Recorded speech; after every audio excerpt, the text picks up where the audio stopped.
न्यास के 6 अंगों का स्वरूप इंद्र ने कहा, देव प्रिय महादेवी, कमल के आसन पर विराजमान रहने वाली भगवती, अब आप पहले कहे गए अनुकूल आदि 6 भावों का विस्तार पूर्वक वर्णन करें। श्री ने कहा, सभी प्राणियों के भीतर मैं ही निवास करती हूँ। इस प्रकार के निश्चय से न केवल हम दोनों की अनुकूलता प्राप्त करनी चाहिए, बल्कि सभी प्राणियों के प्रतिकूल आचरण वाले कर्म का परित्याग भी करना चाहिए। श्रुत अर्थात विद्या, शील तथा जन्म आदि की गर्व का त्याग कार्पण्य कहा जाता है। इसी प्रकार अपने अंग, सौंदर्य, संपत्ति, शक्ति तथा कर्म का भी त्याग कार्पण्य कहा जाता है। देश, काल और गुणों के विनष्ट होने के कारण तथा अधिकार की असिद्धि होने के कारण उपाय सफल नहीं होते। इसमें अनेक अपाय, विघ्न की भी संभावना है। इसलिए सब प्रकार से गर्व रहित होकर दीन बन जाना यह भी कार्पण्य ही है। भगवान शक्ति संपन्न है, उनमें निरंतर कृपा का योग है। मेरा उनका ईशितव्य भाव है, अर्थात वे मेरे ईश्वर हैं और मैं जीव उनका ईशितव्य अर्थात कृपा पात्र हूँ। ये अभी पहली ही कृपा नहीं है, कई बार वे मुझ पर कृपा भी कर चुके हैं। फिर क्या वे मेरी दुष्कृतों से रक्षा नहीं करेंगे?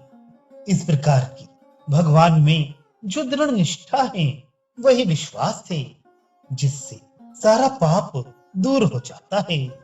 हे शक्र, जो स्वामी सभी लोगों की दृष्टि में करुणावान रूप से प्रसिद्ध है, किंतु प्रार्थना के बिना वह भी रक्षा नहीं करता, इसलिए उसकी प्रार्थना करना अनिवार्य है।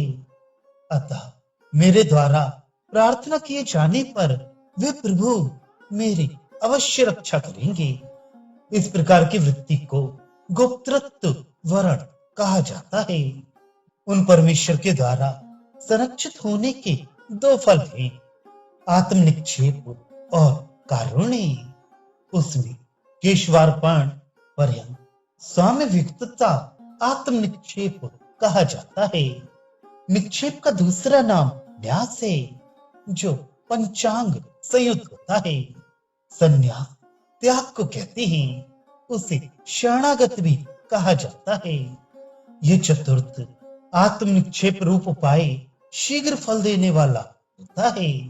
इसमें आत्म निक्षेप अर्थात शरणागत की स्थिति में आनुकूल्यस्य संकल्प, प्रतिकूल्यस्य वर्णनम, रक्षिष्यति विश्वासः, ये विधि निषेध रूप तीनों उपाय उतने सफल नहीं हो पाते, क्योंकि अनुकूल की स्थिति, प्रतिकूल का वर्जन तथा रक्षिष्यति विश्वासः, इन तीनों उपायों की निवृत्ति अपाय के द्वारा हो सकती है। केवल कार्पण्य मात्र से भी इन उपायों की निवृत्ति संभव है, जो अभी यही कही गई है। रक्षिष्यति इस विश्वास से अभीष्ट उपाय की कल्पना की गई है। गोप्तृत्व वर्णम का अर्थ है अपने अभिप्राय का निवेदन। वह विशेष सर्वज्ञ है एवं करुणा कर है, फिर भी संसार तंत्र के निर्वाह के लिए रक्षा की अपेक्षा करता है। इसलिए सर्वज्ञ और करुणा सागर होते हुए भी वे बिना रक्षा की अपेक्षा किए किसी की रक्षा नहीं करता। बिना ब्याज की रक्षा करने की स्थिति में तो पुण्यात्मा और पापात्मा सर्वसामान्य की रक्षा का प्रसंग उपस्थित हो जाएगा।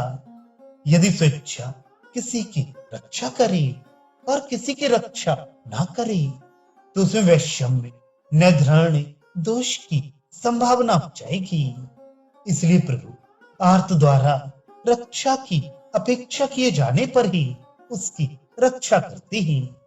सर्वज्ञता और करुणाकर होने के कारण नहीं, यही उनका लोक निर्वाह तंत्र है, जिसकी प्रतीक्षा वे करते हैं। अपने आप का तथा आत्मीय का न्यास कर देना, त्याग देना, छोड़ देना, इसी का नाम आत्मनिक्षेप है। शास्त्रकारों ने हिंसा इससे आदि को अपाय कहा है और कर्म ज्ञान आदि को शास्त्रों ने उपाय रूप से प्रदर्शित किया है। अपाय हिंसा आदि एवं उपाय ज्योतिषोम आदि दोनों का त्याग कर मध्यमा वृत्ति तटस्थ का आश्रय ग्रहण कर मेरी परमात्मा अवश्य रक्षा करेगा। इस प्रकार आत्मा और आत्मीय इन दोनों का निक्षेप न्यास कर देव देवेश परमात्मा को अपना रक्षक समझे।